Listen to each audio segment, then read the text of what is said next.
అన్న జై భీమ్ జై భీమ్ జై భీమ్ అంటారు. అన్నివ్వండి, ఏం కాదు, జై భీమ్ అన్నివ్వండి, నో ప్రాబ్లం. మీరేమన్నా తెలుసా, జై భీమ్ కు పైన కూడా ఉన్నాడు నా రాజు, మై కింగ్ అని చెప్పండి.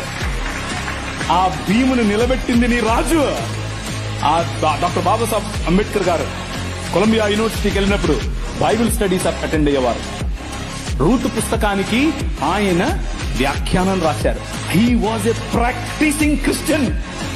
ఆయన ప్రాక్టీసింగ్ క్రిస్టియన్ అండి బాబు.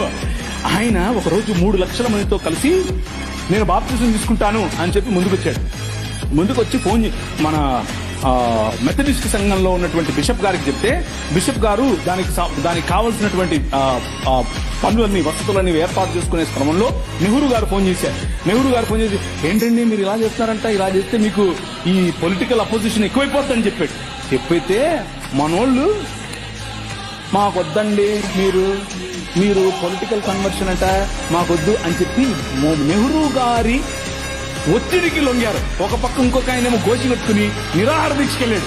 ఏమని, నువ్వు వెళ్తే ఏ మతానికైనా వెళ్ళు కానీ క్రైస్తవానికి వెళ్ళొద్దని. ఆయన నువ్వు వస్తే నాకేంటి, నేను యేసు ప్రభువుని అనుసరిస్తా అని చెప్పాడు. ఎవరు? Doctor Babasaheb Bhimrao Ambedkar.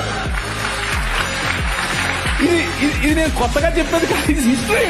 This is history. ఆ జై భీమ్ వాళ్ళకి తెలియదు. చెప్పండి, వెళ్ళి ధైర్యంగా చెప్పండి.